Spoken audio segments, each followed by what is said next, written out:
Phases of the Moon Knight, issue number 2.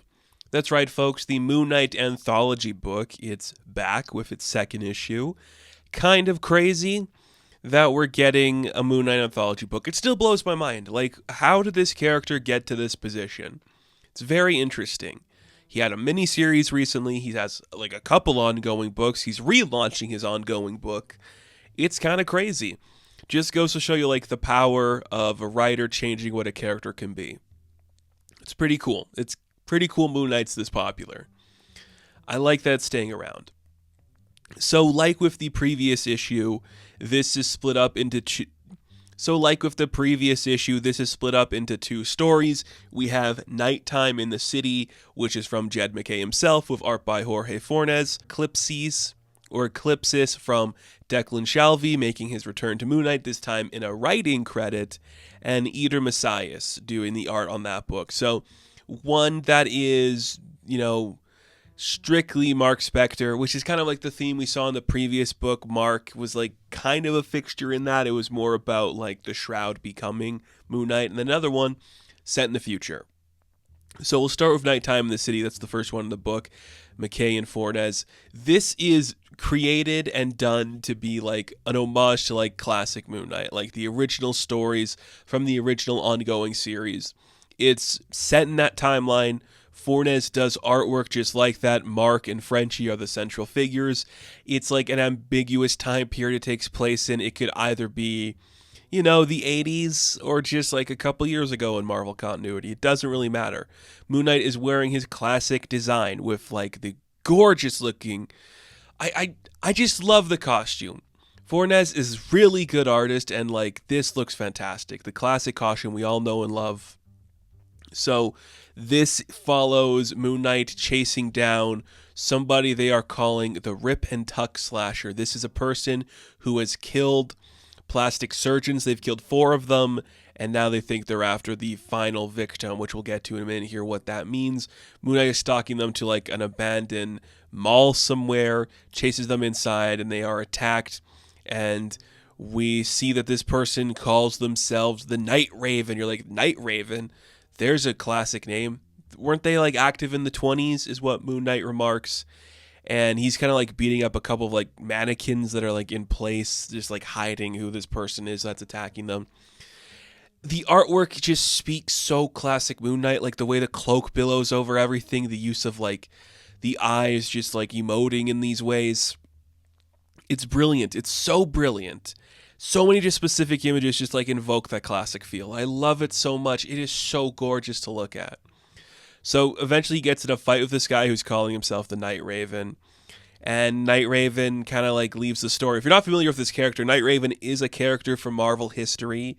MacKay bringing up like another classic name. This book mentions that you should check out like classic books from the Marvel UK library. So there's like a character from that era. Basically, this is the same Night Raven who's been operating since the 20s. So that's either like 100 years ago or 60, depending on when you want to look at it in terms of like the timeline. It doesn't matter. Night Raven tells Mark a story about how he was like following this guy named Dr. Mitchum Anderson. He was this plastic surgeon working for the underworld, and he would do very dangerous things and that would involve hurting people. His clientele would ask certain things, and he'd have to like kill people, mutilate their bodies to get them. Usually involved hurting a lot of young women. So he was just like, this is terrible. Like, I'm going to attack these people. So everybody involved in like the profession that went to Anderson, he killed them for the things they did, but he left Anderson alive, saying, if you do this again, I will find you and I will kill you and everything that comes after what you do. And now it's like the 80s or something. And Moon Knight's like, so you just left this one guy alive and now, decades later, you're killing other plastic surgeons? Why? Well, because there is stuff that happened involving Anderson. He died recently, but he's disciples, people that have started to work under his influence and do things. 5 people, in fact. I've killed 4 of them. I'm going to kill the 5th. Very interesting, very cool story, very classic story. Kind of convoluted, and you're like, okay, Makes sense. There's also the underlying current in this story that Night Raven is telling Moon Knight, you are going to become me one day. I was a vigilante doing the right thing, and eventually I succumbed to the madness of what this job does, and you're going to cross that line.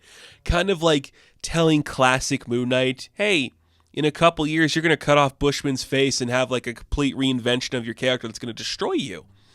And people are going to see you as like a sadistic murderer who's crazy and insane for a while, as opposed to just being like a cool looking Batman pastiche, you know?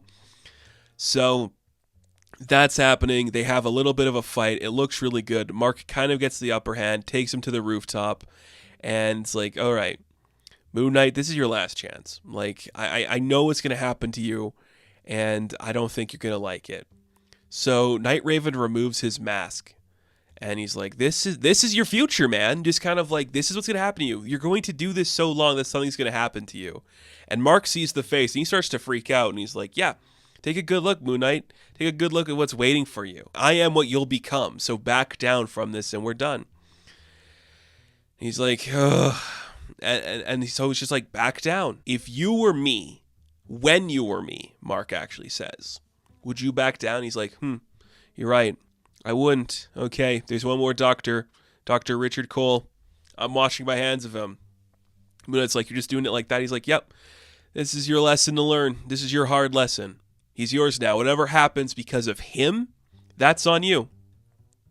So Night Raven, like, throws a dagger at Moon Knight, and he leaves, and just leaves the situation. So we cut to a week later, where Mark and Frenchie are just, like, sitting in a room at Grant Manor, just looking and like a bunch of stuff that this Richard Cole did, and it's like everything he's done.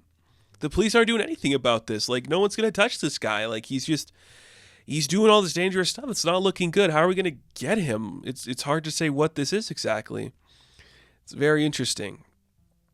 So Frenchie's like, how do you want to play this, Mark? How far back are we going to go to see this through? Like, are we going to go, crazy old days like the Wild Dog days when we were, dangerous killers? Or are we going to do this like we're vigilantes? And that's where the book ends. I'm like, oh my goodness, that is brilliant. I love it so much. And I just love it's like, to mention Sienkiewicz, and you're just like, with respected admiration, I'm like, oh shit, yeah, you're doing it, man. Like, oh, it's so good. It is so good, man. Looks insane, just well written. Like, this is just McKay doing something in the classic era of Moon Knight and just being like, you're going to fight a guy who's essentially your story. You're going to start off a certain way, but then times are going to change. You're going to have to be a killer, and that's going to haunt you for the rest of your career. That's what that is. It's really brilliant. I love how it's handled. Incredibly fun and silly. And Fornes's art is just fantastic. I love this story. It's exactly the kind of stuff I love seeing from this book, from Moon Knight. It's so cool. I dig it so much. What a great concept. Fun little book that just shows Mark how he hasn't yet descended into the madness, but is he going to go that way? Very fun. Love that first issue. Then we got Ekleipsis, which is set in the year 2846, and the moon is leaving. The Ekleipsis has begun. It's just like a big eclipse is happening. Everything's changing in the world. What's left of the vestiges of humanity have fallen into like disarray with something. And the last Moon Knight is kind of like held together with like bandages and, just stuff that's barely keeping them together. This is Soul. Soul is a human, and they look insane. I love the look. It's futuristic, but still sticking true to like a mummy aesthetic. It's awesome. And this is all kind of from narration of Khonshu. Khonshu is like, humanity started to worship me. There was like the cult of Khonshu. They took over things, but they didn't really understand what I was or what I was doing. They never understood what I was about. They looked for answers. They thought it was me, but they don't worship me how I'm supposed to be worshipped, and I don't really like that. I am like a false god to them, so it sucks. And what they see as what I've done is that Moon Knight is the problem. So when the moon actually leaves and Earth and the Ekleipsis happens, they've realized they have to sacrifice the Moon Knight. And I'm not going to let that happen. The Moon Knight is mine. I'm Khonshu. The Moon Knight is mine. So they have been following this Moon Knight literally across the earth, just hunting him everywhere in the jungles, by the pyramids, on water, just everywhere they could go. There's no escape for this Moon Knight. They are essentially dying. They crawl into like this futuristic like tomb or coffin where they just like barely get any time to rest, just bleeding out. And Soul like wakes up after, how long do they say? It's like 16 hours of sleep, just barely able to do anything to maintain themselves. And it's like, this is it. Like, I am the Moon Knight, the last Moon Knight. There's no more running. The false prophets that worship Khonshu, I guess I'm going to have to fight them. Just big robotic Khonshu Moon Knight looking creatures who are screaming, "Caw, caw, caw!" And it's just insane. I'm like, this is never what I expected to see Moon Knight doing. I'm not against this one bit. It's so specific and weird. And it's the kind of thing you get to do when your character is allowed to be an anthology character that can go anywhere. The moon's not leaving. Decades in the future, this is going to happen. Like, okay, sure. So this Moon Knight is just fighting everybody. Soul's just trying to kick their ass, seeing how long they can survive. Got a couple of more techno-based weaponry and stuff like that. So they like click a button where it says like power coils disengaged, overload in progress, destruction in 3, 2, 1, and they blow up like the place they're in, just sending everybody into space so they can fight on the moon. And now that they're on the moon, oh man, is this Moon Knight gonna kick some ass, because they are surrounded by the power of their father and their god. Their power is infinite. Their scythe-looking thing, kind of like dual-wielding scythe like Darth Maul, like make crescent lasers or something. Freaking sick. They're killing all these like stupid cult of Khonshu people.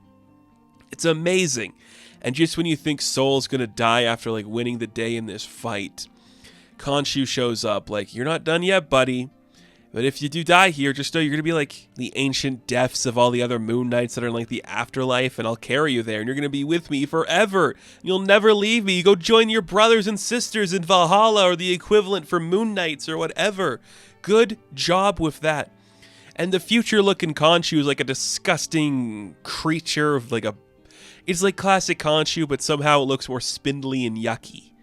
And I'm like, this is insane. Like, this is what Declan decided to write for this? That's crazy. I like it. It's just crazy. I am for this book, man. Like, come on. A classic homage to, like, the old school 80s Moon Knight. And then what if we went in, like, a weird future where, like, robotic-looking cult of Khonshu worshippers were trying to kill Moon Knight?